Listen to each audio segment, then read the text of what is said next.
This is KT Bradford with Gotta Be Mobile, and today I'm taking a look at this Philips Fidelio dock. This is the Fidelio AS351. Now, if you are an iPhone or an iPad user, you might recognize this dock because Philips has been making them for a while for those devices.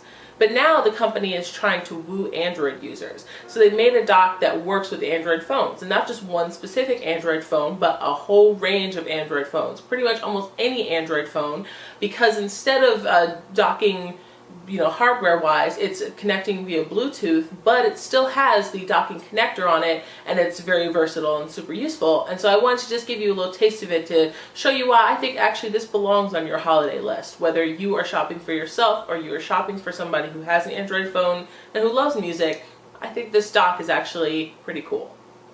The thing that makes this dock different than the docks for the iPhone or iPad are obviously this little docking connector. Philips is calling this the Flexi dock, by the way. So this dock is very flexible. Not only does this move back and forth, but it also moves side to side. And this is all part of Philips trying to basically accommodate any kind of Android phone device or phone size device that you want to put on here. For instance, if you look at this Philips MP3 player right here, which is, I'm going to review this later, by the way, it has the docking connector on the bottom. Obviously, it's made by Philips, and so it basically just sits on the dock like this. Very simple, very easy. But not all Android devices have the docking connector on the bottom. The HTC Resound, for instance, has the docking connector on the side. So in order to get that to work, we just had to scoot it over, and then sometimes it's a little bit hard to get this on here and sometimes it's not. There we go. So because it has this little plastic piece in the back here, the little thing that had the Android on it, it's able to sort of stabilize phones that are, a little bit weird, have their micro USB ports in odd places. But it does work. However, if you were to put this into a case, it probably wouldn't work. I have a case over my HTC Thunderbolt, for example, and the Thunderbolt will not stay on this dock when it's in the case just because it doesn't quite land on that micro USB port correctly. Another issue is that some phones, like this Samsung here, have their connectors on the top. And so you can still put it on the dock, because this turns all the way around. I'm going to show you that again. See? And so again, it's very flexible because it's going to work with a lot of different kinds of phones. One other thing I'm going to mention before I put this on the dock is that these little bumpers right here raise up and down. They're at their maximum height right now, but you can take them all the way down to be flush with this bottom plastic piece, just in case the phone needs a little bit more room.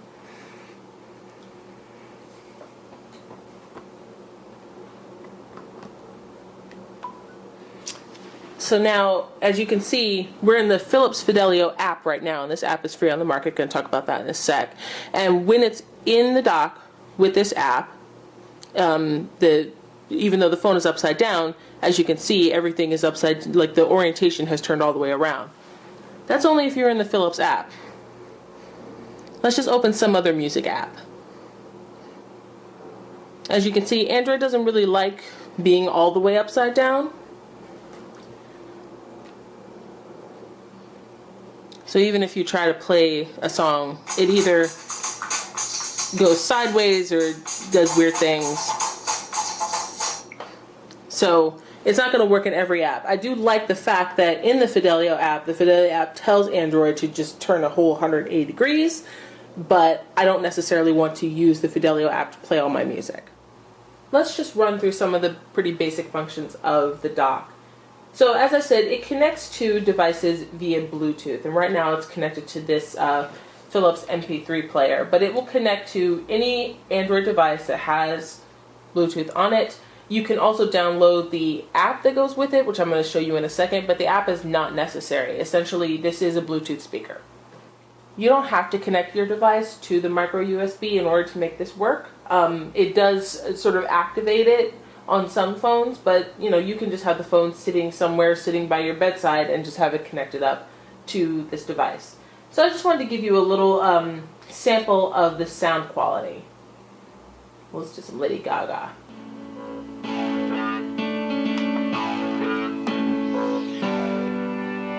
It's been a long time since I came around. Been a long time, but I'm back in town. Now, like with any other Bluetooth speaker, you're going to have controls on the speaker itself for volume, and then you can also control the volume coming out of the player. This is the Songbird app that came with this device, but this particular device came with a bunch of different apps for playing music, and you do not need to play music in a Philips app in order for the speaker dock to work or work well. Like, let's just head into this other app here.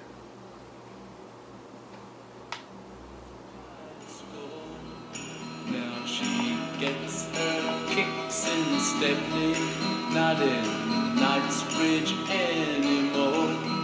So don't. So pretty much, you know, just your basic Bluetooth speaker, but with really good sound quality.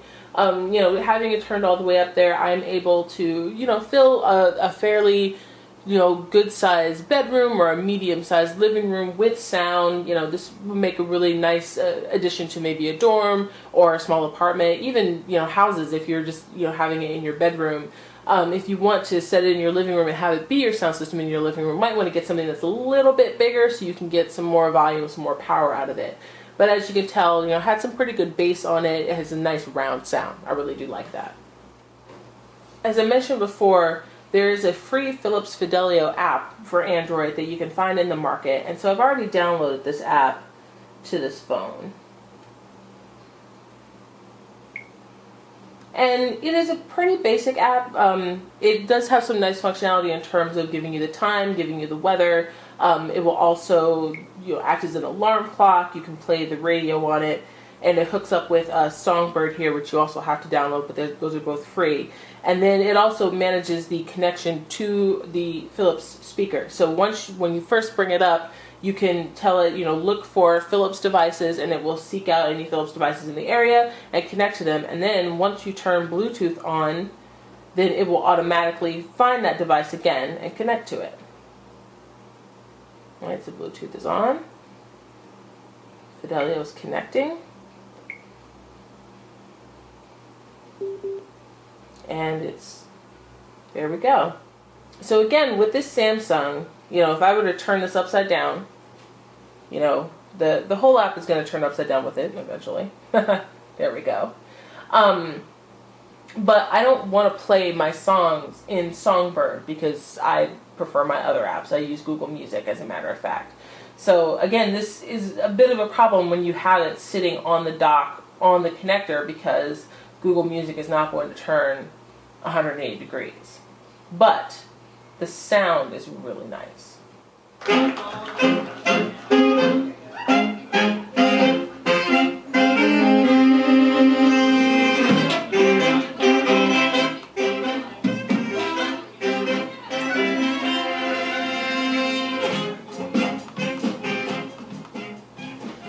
I've noticed with these speakers that they actually sound pretty good no matter what kind of music you're listening to. Whether you're listening to rock, hip hop, this is sort of live marching band music, you know, soulful, classical, you know, anything. The Philips, you know, basically does really well and just like bringing out a nice sound, but you know, does have some nice bass to it, which people always like. Under the settings for this app, you will find some sound related settings, and basically, you know, it has some EQ settings, which is also very nice because then it allows you to change it up a little bit depending on what you're listening to. And so the presets we have are pop, rock, jazz, and classic. You can also turn the bass boost on or off. And it gives you a little bit of control. There aren't, you know, very deep equalizer settings, but you know, this is what most people can handle anyway. And there are other EQ apps on the market if you really want to fiddle. So that pretty much concludes my review. A couple other things I want to mention. The first is that there's a 3.5mm headphone jack on the back of this, and that actually is for connecting up other devices that aren't Android phones to the speaker. So say your MP3 player that doesn't have Bluetooth, or your laptop, something like that. If you want to get, nice quality sound, then you can hook it up that way, and that's really nice and useful. And also it has, it takes 4 AA batteries, so you don't necessarily have to be hooked up to the AC adapter in order to play music on it, which is very nice. You can carry it outside. It makes it a little bit more portable, a little bit more mobile, so you can have, great speaker quality everywhere. As I said before, I really like the quality of the sound that comes out of these speakers. I like that there's more in this line. There's going to be some that are a little bit bigger, more powerful sound, maybe for bigger living room or for, whole house listening. One that's a little bit smaller, some clock radios. And again, they all have the Flexi dock, and so they have, compatibility with a lot of different Android devices. And I just think that the Philips is making a really good step in making it an Android-friendly dock, instead of just saying, oh, well, you can hook up your Android to that other dock if you really want to. So catering to the Android crowd, I think, is definitely good. I certainly appreciate it. This is KT Bradford with Gotta Be Mobile, checking out the Fidelio dock from Philips for Android.